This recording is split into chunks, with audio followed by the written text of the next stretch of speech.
Now that's significant. The Market Research Podcast. Hi everyone, thanks for joining us on this latest episode of Now That's Significant, a market research podcast. This is your host, Michael Howard, the Head of Marketing at InfoTools. Today, we're joined by Vera Chien, Executive Director of Corporate Research, Data and Insight at Warner Bros. Discovery.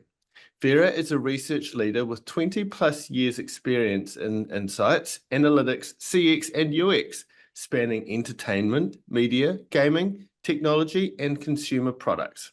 At Warner Bros. Discovery, she leads research on the entertainment landscape, corporate strategy, and emerging opportunities. The intersection of Vera's experiences across content, games, VR, AR, MR, NFTs, and youth audiences fuels her passion and insight on the metaverse. Welcome to the show, Vera. Thank you so much for having me. Excited to be here. Myself as well, for this conversation today. Now, I hope you don't mind you working for Warner Bros. DC and all. Resist a superhero theme on the podcast today. Very much in line with DC comic lineup that you have on your platforms and all. Yeah, I love the theme. It's very creative. So I'm, like I said, excited to nerd out with you on not only superheroes today, but research. That's right. So what is the most significant thing you're going to share with us today? Yeah, well, obviously, we'll be talking a lot about sort of research methodologies and tools, but one of the most, I would say, significant things I'd like to impart in this session is almost a bit paradoxical. And what I mean by that is, conducting certainly primary research project is important, but in my opinion, it's really only half the battle. And, activities such as doing kind of lit reviews and preparation before the research, as well as on the back end, things like data visualization of your findings really can be just as vital and really take your research to the next level. Very cool. Looking forward to the discussion. So at Warner Bros. Discovery, you and your team, I guess, could be considered the Justice League of Insights. I'd love to hear more about your journey in the insights profession and how you got into your role in the team that you're in now. Yeah, sure. So currently, I am Executive Director of the Global Corporate Strategy and Insights team here. Our team is small but mighty, and each member, I would say, of our team has sort of that their own kind of superpower, if you will. Some of us are a little bit maybe more focused on the qual side, others are maybe more quant or stats oriented, but I really love how we really come together using that analogy you just shared, which I love. Our team is kind of focused on two main areas. One is looking at the today, basically looking at insights and analytics that help us optimize our current businesses, whether that is theatrical, movies, consumer products, and our marketing of those.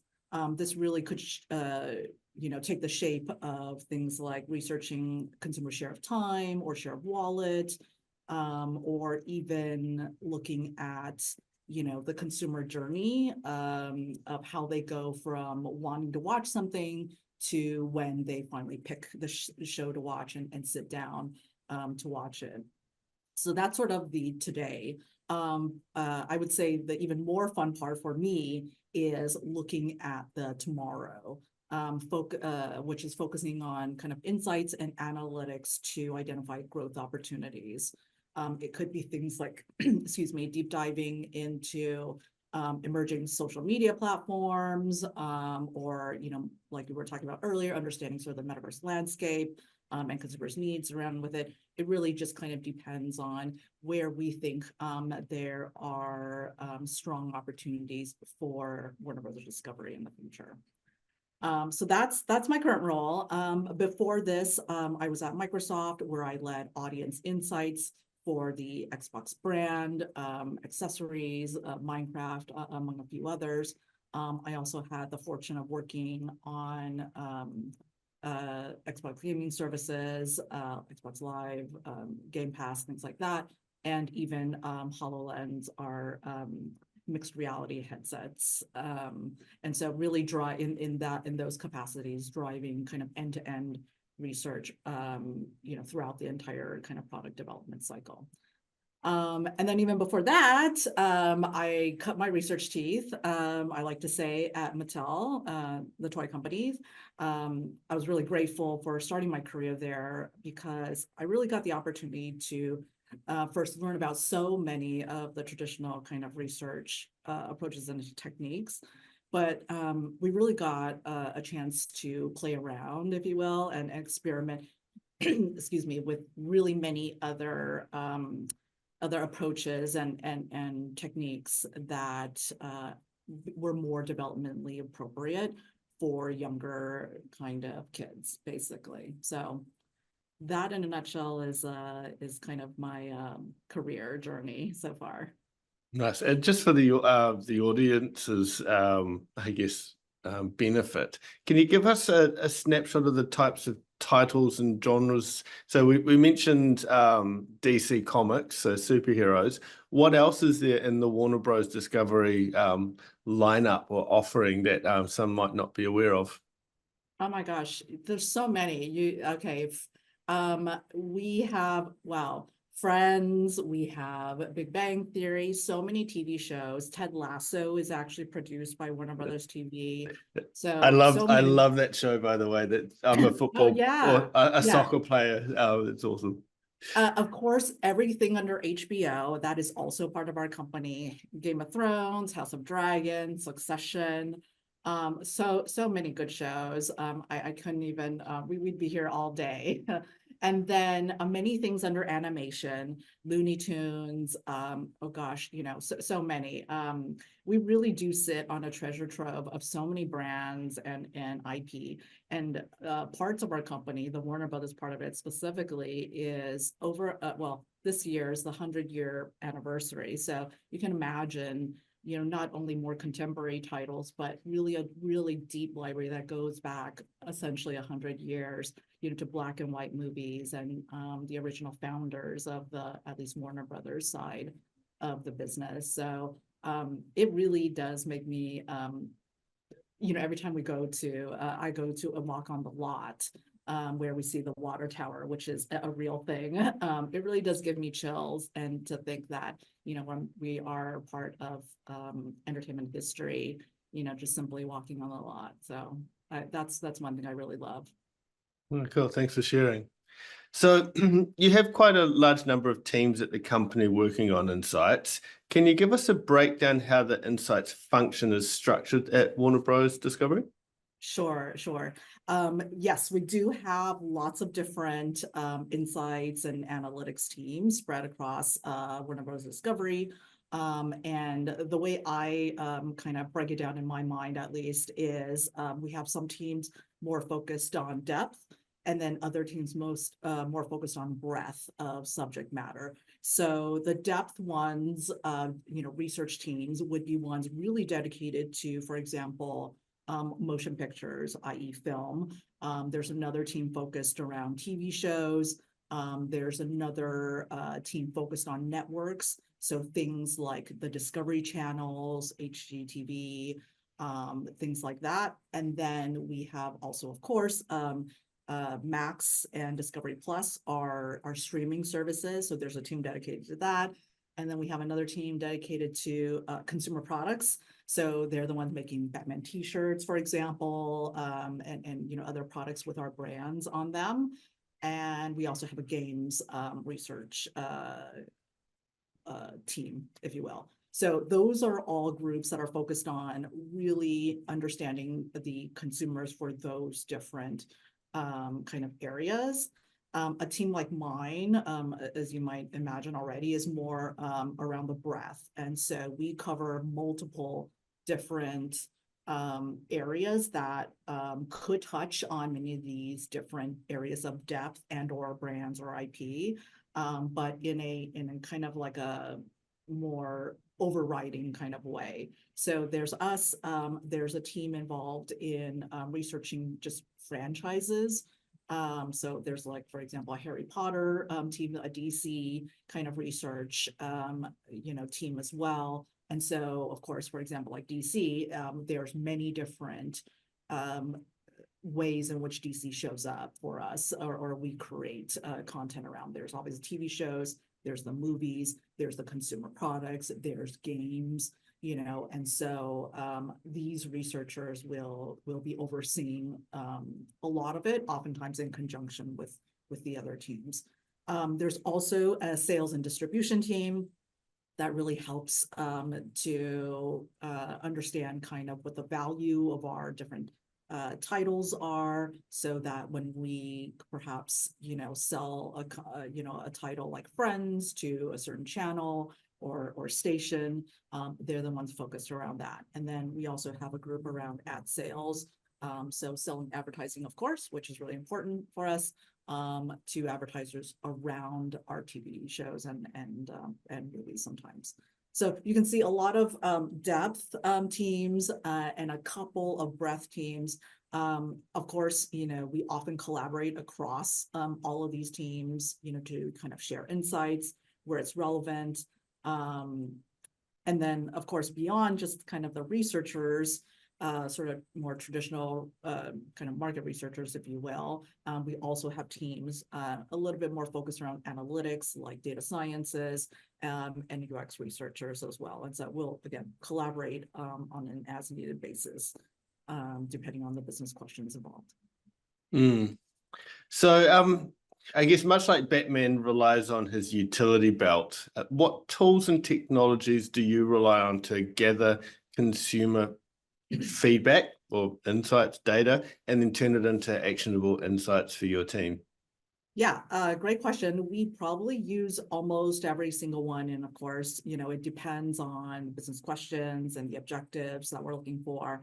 I'd say, just to like kind of quickly break it down, if we look at qualitative, we're looking at things ranging from more traditional techniques like focus groups, one-on-one interviews, to, I would say, things that are more experimental, at least, or maybe just a little bit more dynamic, things like more generative types of qual research, like ideation, kind of concept exploration kind of things.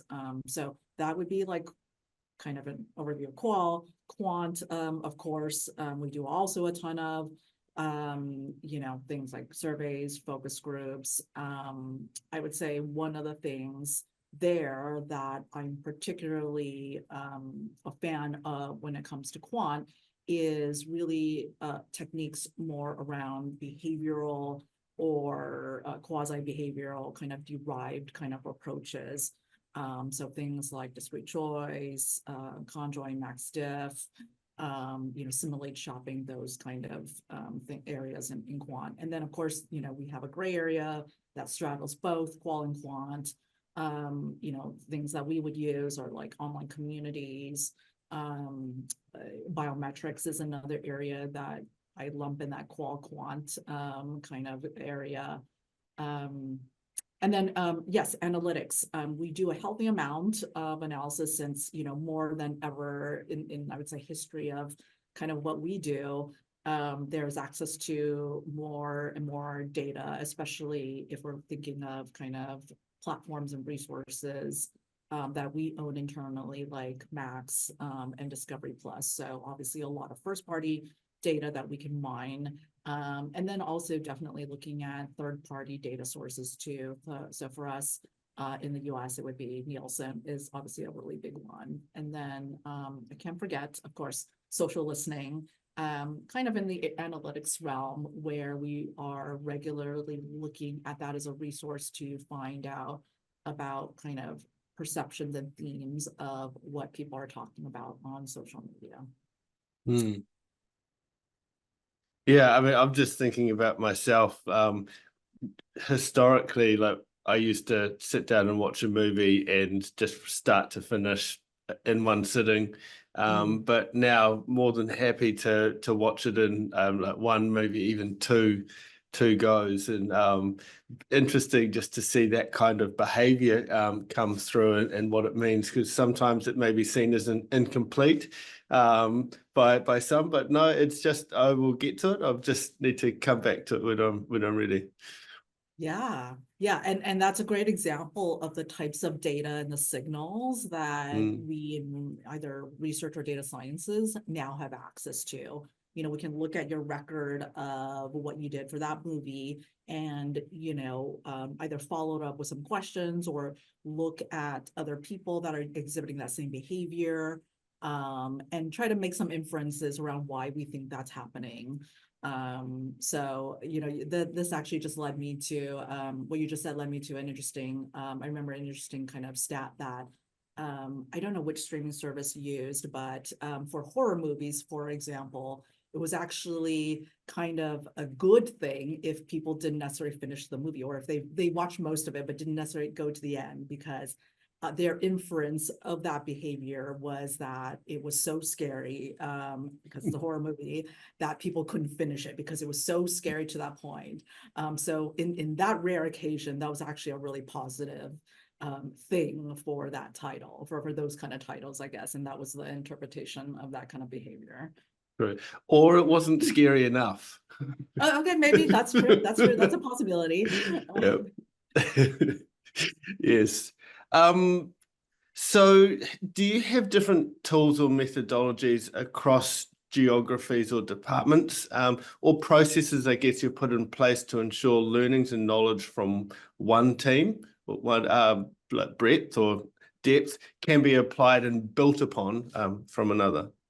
Yeah, we absolutely, it's such a great question. I think it's so important around kind of consolidating knowledge and again, making and democratizing it for across all these different, you know, breadth and depth teams I talked about. So we have an sort of internal resource that kind of houses kind of, it's essentially like a database of that's queryable of different reports that we either have purchased or acquired or are generated from the different teams, and they're all kind of access controlled depending on level and seniority and sensitivity. So that is always a fantastic resource for me, you know, especially if we're embarking on a kind of net new project where we may not have as much ourselves, at least prior knowledge, but we think other parts of and our other colleagues across the company may have. And so that's one resource. There's other forums in which we share knowledge. There's monthly meetings and groups that different groups are a part of, where we, you know, verbally kind of share out findings from our research. In terms of kind of different methodologies by, you know, or approaches from different teams, for sure. I would say largely a lot, you know, the things I outlined earlier, you know, through qual, quant, or quali-quant.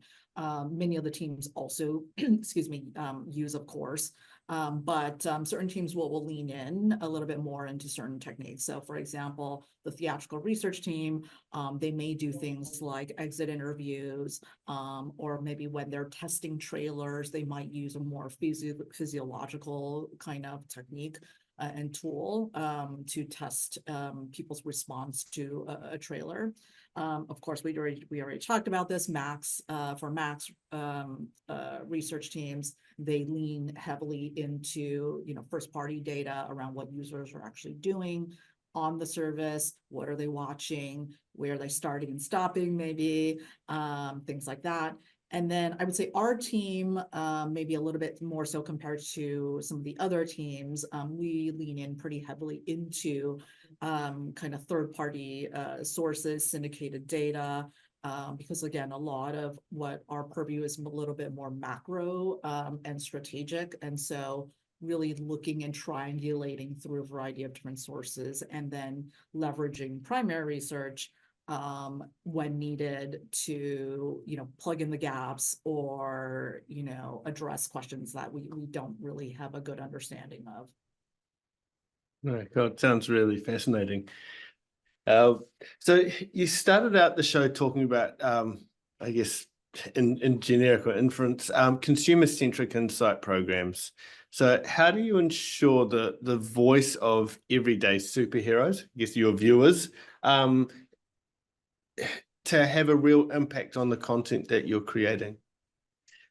Yeah, that's so important for us. I would say first of all, of course, I have to just put it out there that I fully respect that TV shows and movies are an art form, and there are parts of it that are just may not be researchable, I guess.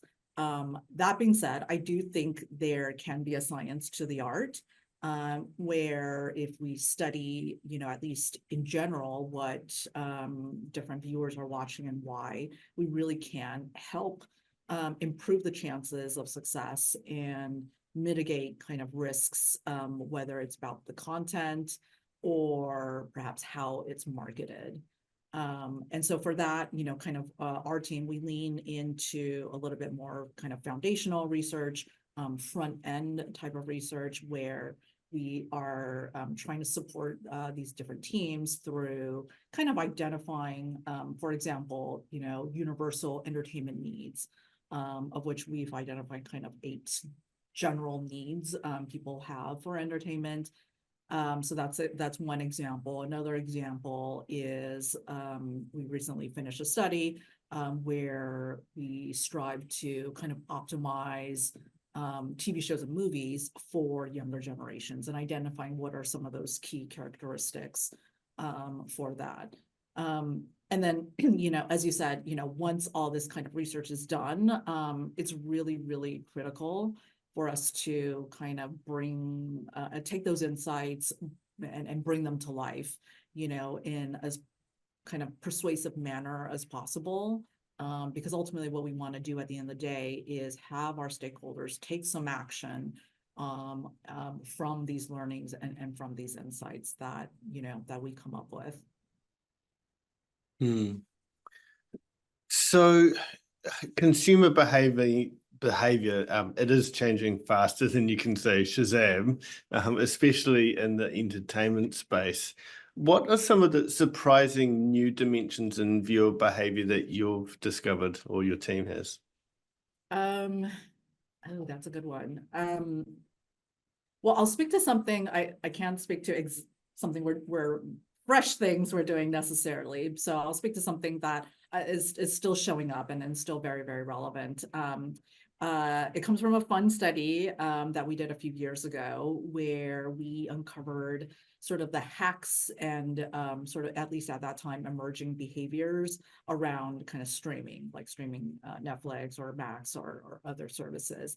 And one of the there were a variety of these really interesting behaviors, but one of the most interesting ones for me was something that we called rationing. And we all know about kind of binging, and I'm sure a lot of us do that binge where we watch several kind of episodes all together. But this is sort of rationing is sort of the opposite of that because excuse me. And what it is that we started seeing that for kind of certain like really beloved series that were going to be ending, like the whole series was going to be over, that some viewers were really intentionally going through the episodes in a much more slower way. They weren't binging them. They were purposefully avoiding doing that. And purposefully delaying gratification because they really just didn't want these beloved shows to end. So there are shows like Succession, Schitt's Creek, those kind of shows in which like consumers were really saving them for, let's say, a Friday night or sort of like a me time reward at the end of a long day. And so this was a really interesting kind of phenomenon behavior that we uncovered as part of doing this research. So I would say that, and then obviously that has some real world implications for us, in terms of how can we continue to leverage the goodness and that passion for some of these series, and kind of continue that relationship with these fans long after kind of the series is over. Well, you could almost say, and I guess sadly, that these characters in these movies in succession and whatnot have become our neighbors. So Yeah. we know these characters better than we know the person living next door. Yeah.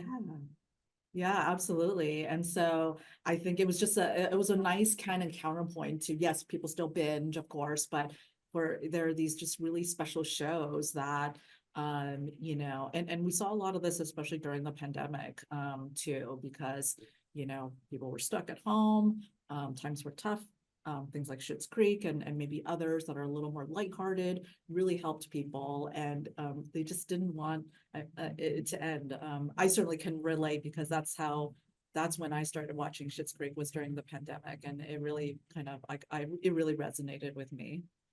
Mm. So we know that younger generations are driving new consumer behaviors and expectations. They are like, I guess, teen titans of media consumption. What are unique habits have you observed from them? How do they influence your strategies? Yes. So definitely this is a passion area of mine. You can probably tell based on my earlier ramble on my career. Certainly a lot of my time and research has been focused on younger audiences. And so it's been really fascinating to watch each generation kind of grow up and kind of go through different life stages, and navigate through, kind of global events like the pandemic, and kind of study them as they navigate and go through these different points in their lives. I would say maybe just something that's been more recent is that we've done is research kind of uncovering some of the drivers of TV shows and movies for millennials and Gen Z viewers. We identified 14 kind of key, critical drivers, I guess. And one of the fascinating things that we found in this research was that, and maybe this is getting a little inside baseball, but oftentimes I feel like researchers, we really strive to learn and get as deep kind of psychological kind of findings and understanding as possible of consumers. One of the things that really surprised me, I can't speak to the actual finding itself, but one of the things that did surprise me about this research with millennials and Gen Z was that it was actually, instead of this deep psychological reason, some of the drivers were actually a little bit more, I would say, surface level qualities that laddered up into a more pragmatic kind of functional benefit. And I know that sounds a little bit vague, but I can't speak to the specifics of it. It was just an example, I guess, in hindsight, of that sometimes the answer is right under our nose. And in the search for the 5 levels of why that oftentimes we strive for in research, and especially in qual, it can sometimes just be 1 or 2 levels deep, and it may just be just as important, and I think we're finding in impactful. One thing that I haven't seen too much of yet, and I wonder if it will change, is the vertical video. So obviously social media is huge, but we haven't seen too much of that from a mass entertainment sector place yet. Yeah, I think, that's something definitely younger, with respect to younger audiences. We know TikTok and then YouTube Shorts is really leading the charge on that. I would say the more closest thing, and I don't know how global this was, but there was a couple of years ago, there was a streaming service called Quibi, where I think they did also have some vertical video that was a little bit more highly produced. And unfortunately that service went away, but that was one of the sort of ambitions, of that streaming service. So something, oh, sorry, go ahead. No, carry on. Yeah, I was just going to add to that. Just that is obviously something we are, kind of focused on and monitoring. We obviously across our company are, kind of reaching fans through TikTok, through YouTube Shorts with our trailers, our other kind of ancillary content. But really will be interesting to see how that goes. Obviously something we are actively researching and monitoring, But especially with it does mean you really need to take that from if you were to go down that route, a vertical first production mindset. So directors need to be thinking about what they're framing up, etc. So you're not missing out on anything on the wide angles. Yeah, precisely. And I think for me, even the bigger question beyond exactly how you would shoot something like that is what should the content be? Do people want to see Succession vertically, Schitt's Creek vertically, DC, Harley Quinn animated vertically? I mean, is that a viable concept? Do they want to see that? Because there are going to be, like you said, if you started, calling out, there are going to be compromises, like how you set up the shot, like how does that work? Can we do storytelling? Do people want to see that? A lot of major questions when it comes to kind of vertical kind of form, and what platforms Yeah. do you want to see that on? Do you want to see that on TikTok? Do you want to see that on Max? Do you want to see that on Netflix? Does it make sense? So a lot of very interesting questions, like even just, vertical format raises. And then you'd obviously consider, like, you're probably going to be either watching it on your phone or on a tablet if you're doing that as well. So you've got that situational aspect to consider too. Yeah, absolutely. So how do you see VR and AR from an entertainment technology perspective? It's quickly changing the landscape of how we consume content and where as well. Yeah. A personal soft spot for AR and VR. I definitely for now see AR kind of taking the lead in terms of consumer adoption. Of course, there are fewer barriers to entry. You basically only need a phone. You don't need much else in some cases, and of course downloading the apps that provide those experiences.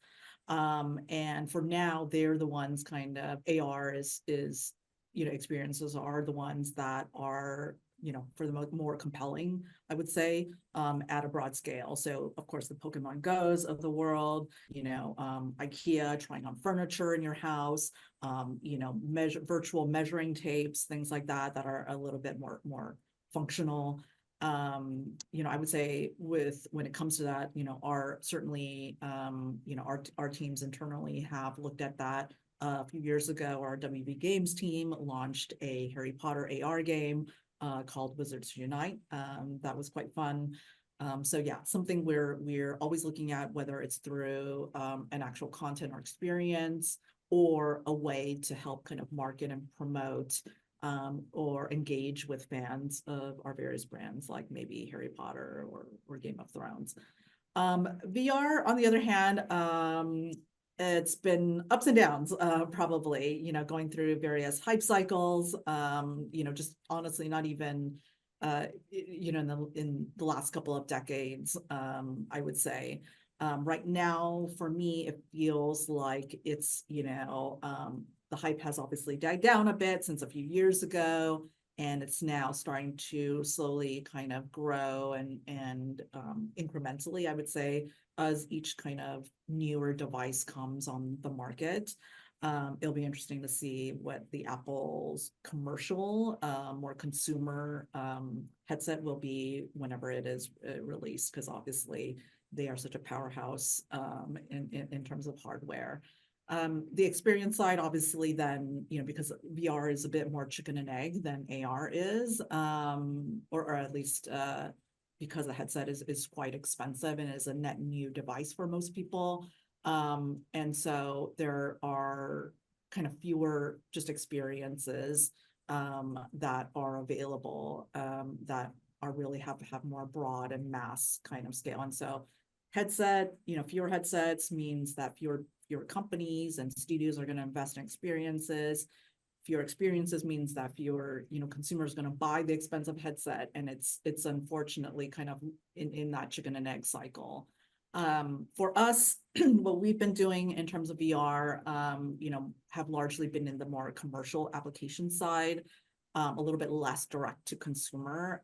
So things like having like the Harry Potter VR experience in our New York store, and then also other kind of opportunities when in like theme parks, and things like that. That's kind of largely where we've been playing, but I'm optimistic and bullish on it. It just is requires a lot of obviously moving parts and a lot of things working together to create sort of the ecosystem that makes it compelling for consumers to either buy a headset for themselves, or in the last case, the like I said, for AR, the cost of entry is less arduous. One thing that we definitely saw a reduction of, and it's almost vanished, is 3D. You just don't see that anymore, do you? Yeah, you mean 3D TVs or even in cinema as well. Like I don't really notice any of that anymore. Yeah, that's true. I haven't really thought about that. I think IMAX, is probably I don't know, maybe there just wasn't as much market for it, or it was too gimmicky probably in some cases, or maybe the content wasn't there perfect type content to support kind of a 3D experience. So can you think back, or potentially share a Wonder Woman moment when viewer feedback or insights have transformed a piece of content, series, whatnot, into a blockbuster hit? Yeah, so because at least in my time here at Warner Brothers, I didn't Discovery, I didn't really I haven't really worked on specific titles per se. That's sort of in that depth area I was talking about earlier, but happy to speak to kind of many other examples where excuse me, insights obviously contributed, I hope and I think, to kind of commercial success. So maybe one example would be my team and I were involved in the research leading up to what is now HBO Max. Max, formerly known as HBO Max.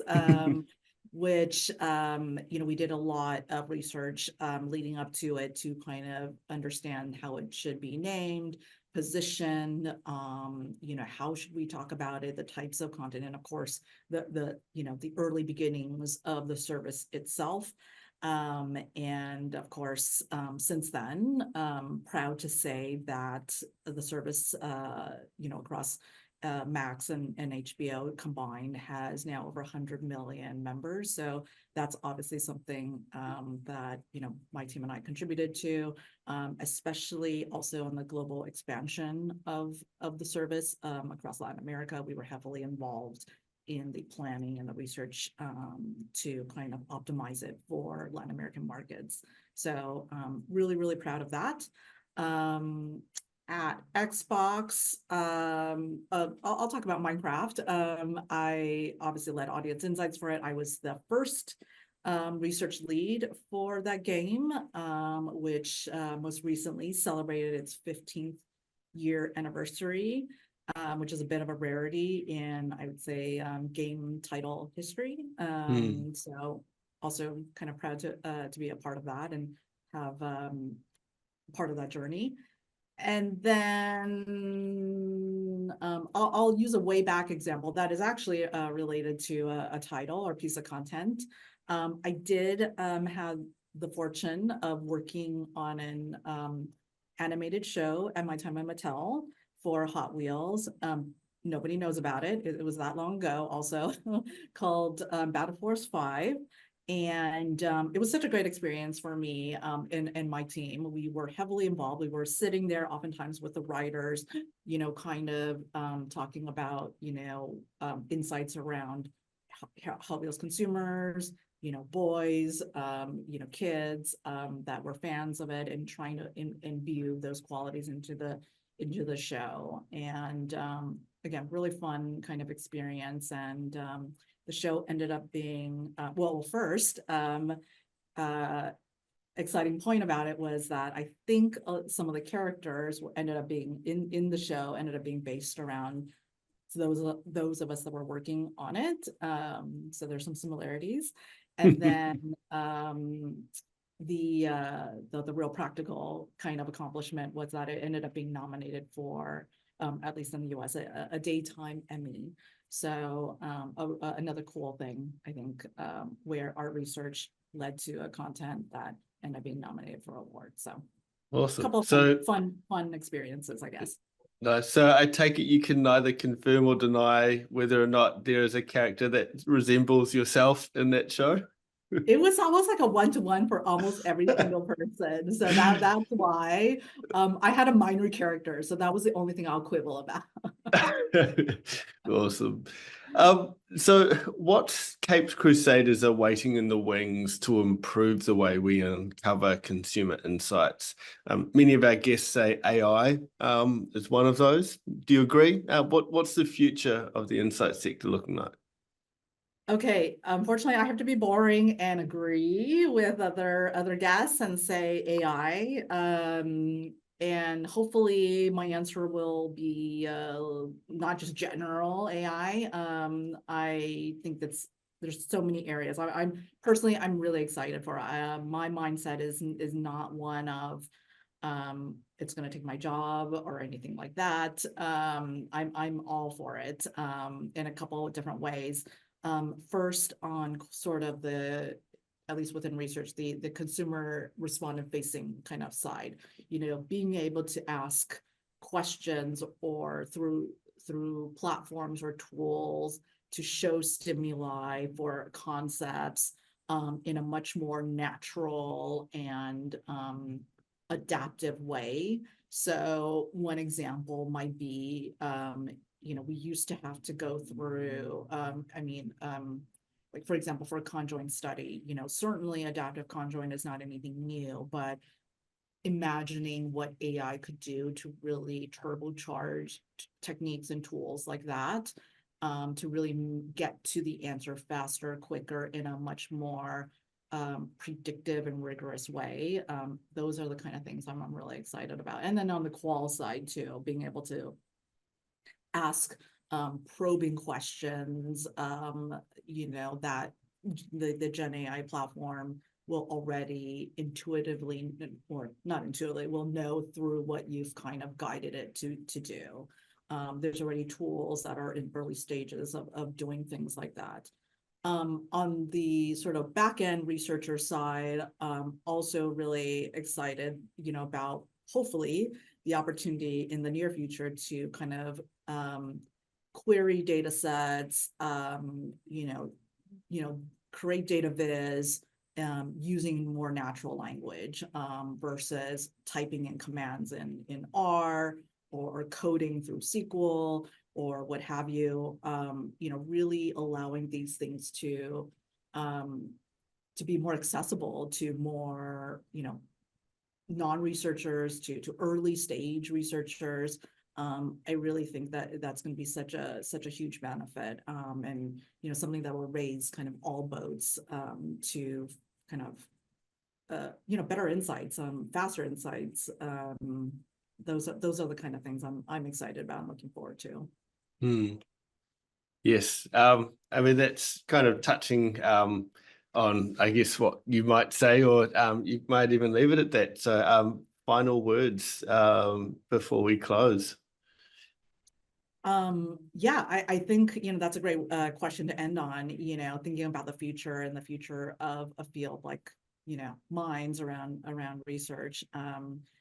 Excited about the different kind of tools and eager to kind of start trialing them and seeing how we can get to faster, more accurate insights that are going to be done in a way that's a little bit more sort of less clinical, with consumers and more colloquial. That's a really nice way to put it. So thank you so much, Vera, for joining us on the show today. Yeah, thanks so much for having me.